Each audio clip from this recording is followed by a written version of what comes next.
The late 50s were a time of rebellion for the youth of America. Rock and roll and going out with friends was all the rage, and breaking the traditions of American culture seemed to be the norm. Yet it wasn't until the 1960s that men and women finally could express themselves through their clothes.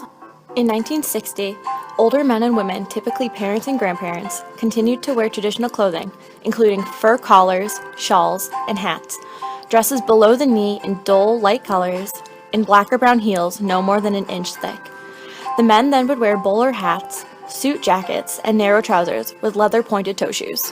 However, in 1961, oval-shaped shoulders and tapered hemlines were now being replaced by straight, wide shoulders with an inward curve at the midriff and a flare at the hem. Skirts rose to the middle of the kneecap, and shoes were being produced from calf, alligator, and satin. Heels now rose to over an inch, or square-toed, and since women loved them so much, they were put underneath ball gowns. By 1962, outfits became sleek and slender, softly belted with a muffled neckline. The natural outline became popular, which was a simple, form-fitting line down the torso. In mid-1962, Mary Quant entered the fashion world with much enthusiasm. As a UK designer, she came into the American market with the conclusion of a licensing agreement with JCPenney for clothing and underwear. She had a new style no one had really seen before. She wore her skirts inches above the knee when everyone else wore theirs below. Every young teenage girl wanted to wear this new trend. That's why, by 1963, skirts rose to right above the knee, dresses became sleeveless, and heels lowered to half an inch. Tweed, mohair, leather, and fur was seen on almost every woman, and boots ranged from the ankle to the top of the thigh. Suits became fur-trimmed with lynx, kit fox, and leopard. A term created by the women of the 1960s was the sportive look, consisting of vests, kerchiefs, textured cotton stockings, turtlenecks, and paisley ascot scarves. Men began wearing pleatless pants, and stripes began to be seen on jackets, sweaters, shirts, and ties. The two-button suit became popular, and all businessmen wore soft Italian shoes. By the end of 1963, Mary Quant establishes the Ginger Group, launching a global-wide production of her clothing line. 1964 was the year that shocked America. Women began to take fashion to a new level. Andre Coyage created a short mini dress with matching jacket in bright orange because women wanted the shorter look. However, women took their feminism to a new level.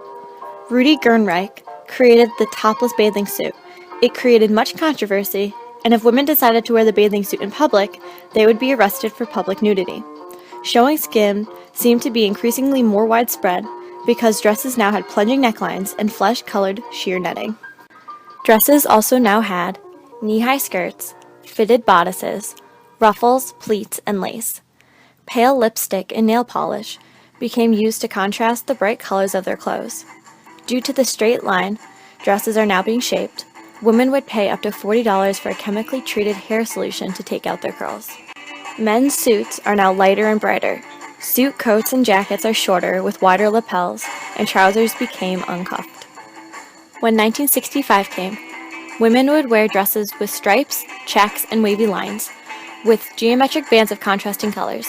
Shoes were rounded at the toes and would have only up to a medium-sized heel. The poor boy look gained popularity, which consisted of low hipster pants and a short sweater. Roger Vivier, another new designer, created the futuristic shoe. One was created from white silk with a chunky heel covered in clear gemstones. Then, the other pair was created from black patent leather with a buckle. Other shoes include white, black, red, and blue fake leather geometric shapes that matched the geometric dresses, and clear and red plastic with heart-shaped heels and a vinyl strap.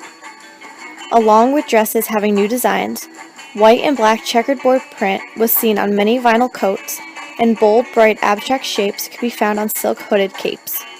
Twiggy, a popular model of the 1960s, introduced the mod look initially. The mod look came into style in 1966. This look consisted of mini skirts, pale colored fishnet or lacy hosiery, Mary Jane shoes or tall boots, manly jackets and ties, and over-the-shoulder handbags with gaudy jewelry. Short fur dresses with high necklines seemed more prominent with wealthy women. For older women, They would wear pink, yellow, white, or purple suits made from wool tweed with matching skirt and jacket with gold buttons and a quilted silk lining.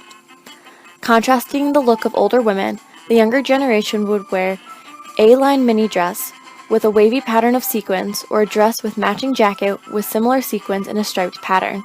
Both looks would be for going out or going to an expensive party. By fall, women could now be seen in beige and black tweed mini dress with a high turtleneck, collar, and colored tights. Some even tried the trend of using labels as inspiration for an autumn look. Designers did not stop there.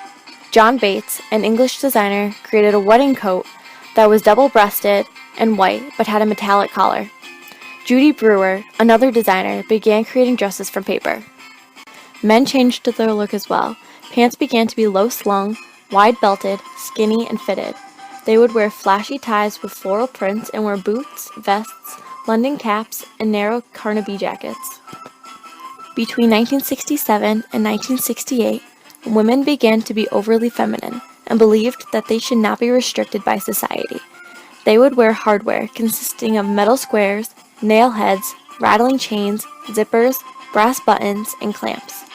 Paco Rabanne created a mini dress made from aluminum plates and brass wire and a set of bare midriff top and hip hugger skirt made from aluminum discs linked by metal wire. Futuristic fashion continued with bright floral dresses and wide belts. Others wore bright fur shawls covered in the same floral print.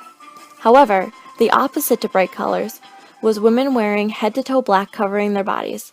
Yet even more contrasting, the youth of America would wear little to nothing, with open-back dresses, because they believed that society cannot tell them what to wear. Because of this mentality, feminists picketed the Miss America pageant in Atlantic City. They threw away symbols of women oppression, including bras, dish rags, makeup, feminine hygiene products, and high heels.